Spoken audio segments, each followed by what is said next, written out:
자, 오늘 들여다볼 종목은 파워로직스입니다. 이 회사 이름 들으면 딱 두 가지 생각이 나실 거예요. 초전도체 테마주? 아니면 원래 잘 나가던 부품 회사. 오늘 이 질문에 대한 답을 한번 찾아보면서 파워로직스의 투자 가치를 속 시원하게 파헤쳐 보겠습니다. 네, 맞습니다. 바로 이 질문이 파워로직스 투자의 A부터 Z라고 할 수 있어요. 한쪽은 아시겠지만 최첨단 부품을 만드는 아주 탄탄한 기술 기업의 얼굴을 하고 있죠. 그런데 다른 한쪽은 시장의 광풍에 그냥 몸을 맡기는 그런 변동성 큰 테마주의 모습을 하고 있단 말입니다. 이 두 얼굴 사이에서 우리는 진짜 보물을 찾아내야 합니다. 자, 그래서 오늘 이런 순서로 한번 가보려고 합니다. 먼저 이 회사의 두 얼굴이 뭔지 보고요. 핵심 사업은 뭔지, 재무 상태는 어떤지 까봐야겠죠. 그리고 나서 강세론과 약세론을 비교해보고 가장 중요한 최종 투자 전략까지 한번 달려보겠습니다. 자, 그럼 첫 번째 순서입니다. 파워로직스, 이 기업이 가진 두 개의 얼굴에 대해서 먼저 이야기해보죠. 이걸 보면 딱 지킬 박사와 하이드가 떠오르지 않으세요? 낮에는, 그러니까 평소에는 삼성 같은 글로벌 대기업의 핵심 부품을 공급하는 아주 모범적인 기술 기업, 바로 지킬 박사의 모습이죠. 그런데 밤만 되면, 즉 시장의 테마바람만 불면 초전도체 같은 이슈에 엮여서 주가가 막 롤러코스터를 타는 하이드 씨로 변신하는 겁니다. 좋습니다. 그럼 이런 시장의 시끌벅적한 이야기들은 잠시 접어두고 이 회사가 그래서 진짜 뭘로 돈을 버는지 그 본질을 한번 들여다보겠습니다. 자, 이걸 보시면 좀 놀라실 수도 있어요. 우리가 테마주 하지만 실제 매출 구조는 아주 명확합니다. 여기 보세요. 전체 매출의 거의 70%. 압도적이죠? 이게 전부 안정적인 캐시카우, 바로 카메라 모듈에서 나오고 있다는 겁니다. 이게 바로 파워로직스의 큰 그림, 핵심 전략인 셈입니다. 한마디로 돈 잘 버는 캐시카우인 카메라 모듈 사업에서 안정적으로 현금을 확보하고 그 돈으로 전기차 배터리 같은 미래 성장 엔진에 과감하게 투자하는 거죠. 안정성과 성장성, 이 두 마리 토끼를 다 잡겠다는 아주 영리한 구조입니다. 자, 말은 그럴듯한데 그럼 이 전략이 과연 숫자로도 증명이 될까요? 이제 가장 중요한 재무제표를 한번 까보겠습니다. 와, 이 회사의 최근 실적 정말 롤러코스터가 따로 없습니다. 2022년에는 무려 391억 원이라는 어마어마한 영업손실을 기록했죠. 그러다 2023년에는 155억 원 흑자로 기적 같은 턴어라운드를 보여주더니 2024년에는 다시 이익이 24억 원으로 뚝 떨어집니다. 정말 아찔하죠? 자, 표로 직접 보시죠. 매출액은 7천억 원대에서 그래도 어느 정도 유지가 되는데 영업이익을 보세요. 마이너스 391억에서 플러스 155억, 그리고 다시 24억. 이건 뭐 천국과 지옥을 그냥 오간 수준입니다. 바로 이 엄청난 이익 변동성, 이게 파워로직스 투자의 가장 큰 리스크라고 할 수 있습니다. 그래서 현재 재무 상태를 한 문장으로 딱 요약하자면 이겁니다.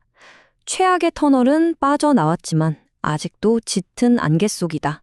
무슨 말이냐면 2022년 같은 최악의 상황은 면한 것 같지만 앞으로 계속해서 안정적으로 돈을 벌 수 있을지는 아직 아무도 모른다. 좀 불확실하다는 거죠. 자, 이런 상황인데도 불구하고 왜 투자자들은 파워로직스를 좋게 보는 걸까요?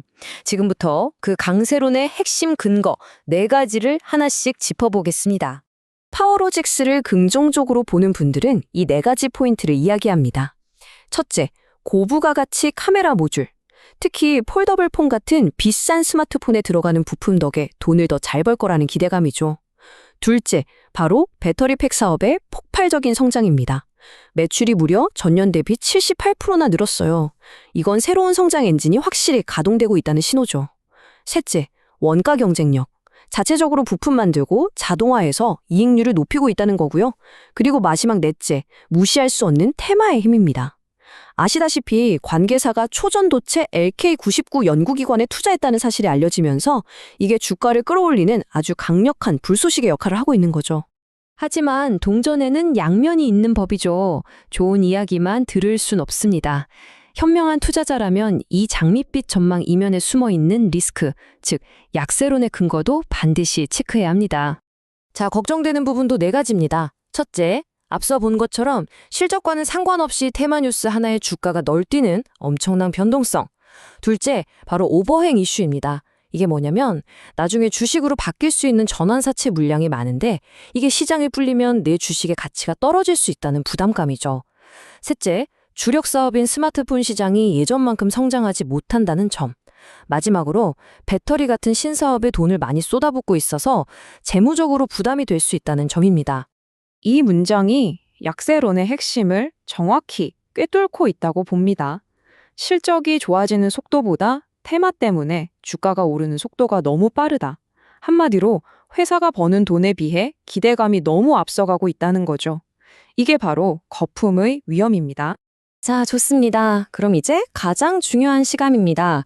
이렇게 좋은 점과 나쁜 점이 명확한데 이걸 다 종합해서 우리는 어떤 투자 전략을 세워야 할까요? 먼저 바닥부터 확인해야겠죠. 우리가 꼭 기억해야 할 가격, 바로 3,800원입니다. 이 가격대는 과거에도 주가가 떨어지면 계속해서 방어해줬던 아주 강력한 지지선입니다. 일종의 가격 방어선이라고 생각하시면 돼요. 그렇다면 현실적인 중기 목표가는 어느 정도일까요? 만약 회사가 꾸준히 안정적인 실적을 내준다는 전제하에 8,500원 정도를 바라볼 수 있다는 분석이 많습니다. 여기서 한 발 더 나아가서 만약에 실적도 잘 나오고 초전도체 같은 테마 바람까지 다시 한번 강하게 불어준다면 그럴 경우엔 22,000원까지도 노려볼 수 있는 그런 낙관적인 시나리오도 존재합니다. 그래서 최종 전략을 정리해 드릴게요. 한 번에 올인하는 건 절대 금몰입니다. 주가가 조정을 받을 때마다 나눠서 사는 분할 매수가 중요하고요. 7,000원 같은 저항선 근처에서는 일부 이익을 실현해서 현금을 챙기는 것도 좋은 방법입니다.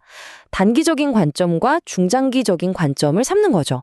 그리고 절대 빚내서 투자하지 마시고 만약 3,500원 지지선마저 무너진다면 그때는 전략을 다시 짜야 합니다.